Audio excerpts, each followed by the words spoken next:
बिस्मिल्लाहिर्रहमानिर्रहीम। आज के इस लेक्चर के अंदर हम डिमॉर्गन लॉ के प्रूफ को करेंगे। डिमॉर्गन लॉ हमारे पास क्या है?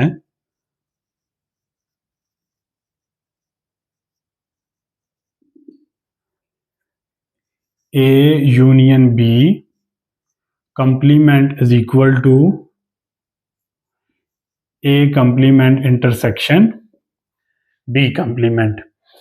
तो इसके प्रूव करने से पहले हम एक दो डेफिनेशंस देखेंगे जो इसके प्रूव में यूज़ होंगी, ताकि आपका उसमें कॉन्सेप्ट क्लियर हो जाए और ये प्रूव करना आपके लिए आसान हो जाए।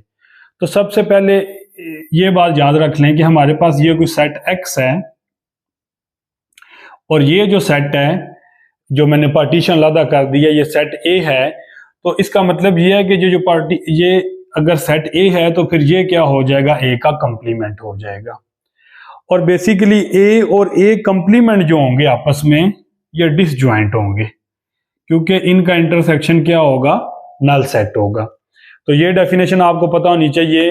अगर हम कोई एलिमेंट सेट ए में बिलोंग करवा रहे हैं तो इसका मतलब है कि वो एलिमेंट ए के कंप्लीमेंट में नहीं होगा, और अगर हम कोई एलिमेंट ए के कंप्लीमेंट में ले रहे हैं तो इसका मतलब ये है कि वो एलिमेंट सेट ए का हिस्सा नहीं होगा।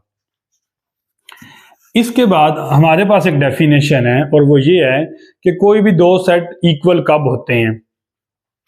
लेट कर लें कि ए और बी दो सेट हैं और ये दोनों बराबर हैं। तो ये बराबर कब होंगे, जब ए सबसेट ऑफ बी होगा और बी सबसेट ऑफ ए होगा। अगर ए सबसेट ऑफ बी है और बी सबसेट ऑफ ए है तो इसका मतलब ये है कि ए और बी क्या हैं, दोनों बराबर हैं, इक्वल सेट हैं। अब ए सबसेट ऑफ बी कब होगा, तो इसको समझने का तरीका कार ये है कि अगर आप लेट कर लें कि आपने एक एलिमेंट ले लिया सेट ए में से एक्स को, और आफ्टर सम मैथ ये एलिमेंट अगर सेट बी में भी हो तो इसका मतलब यह है कि आपने एक ए में से एक आर्बिट्रेरी एलिमेंट लिया, लेकिन वो एलिमेंट सेट बी के अंदर भी मौजूद है या वो एलिमेंट सेट बी का हिस्सा भी है। तो इसका मतलब यह है कि जो ए होगा वो सबसेट ऑफ बी होगा।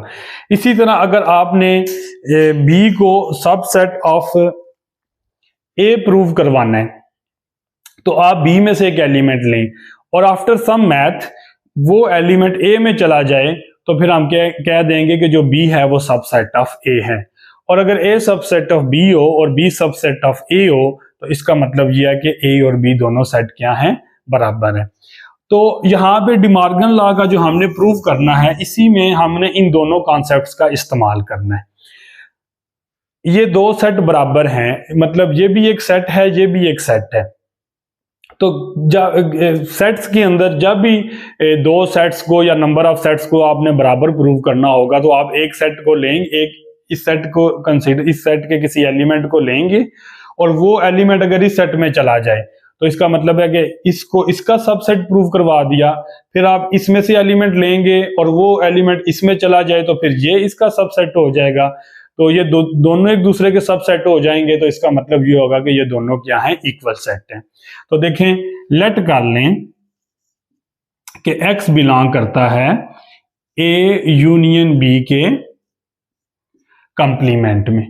तो इसका मतलब ये है कि x नहीं बिलोंग करता a यूनियन b में। ये मैंने अभी आपको कंप्लीमेंट की एक डेफिनेशन बताई है कि अगर कोई एलिमेंट ए में है तो फिर वो ए के कंप्लीमेंट में नहीं होगा। तो इसी तरह अगर एक एलिमेंट कंप्लीमेंट में है तो वो कंप्लीमेंट के बगैर नहीं होगा। तो अगर x बिलोंग करता है यूनियन बी के कंप्लीमेंट में तो इसका मतलब यह है कि x नहीं बिलोंग करेगा ए यूनियन बी में। इसका मतलब यह है कि x फिर a में भी बिलोंग नहीं करेगा सेट a में, और जो x एलिमेंट है वो सेट b में भी बिलोंग नहीं करेगा।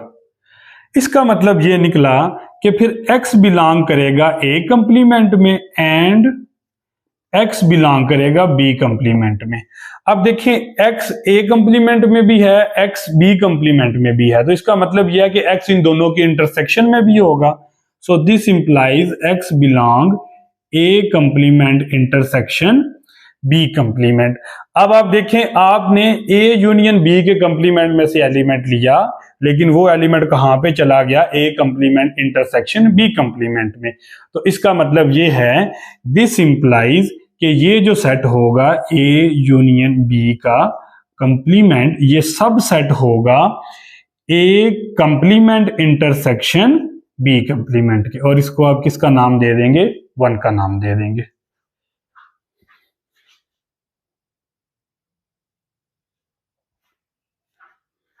जी, तो अब हम कन्वर्सली क्या करेंगे?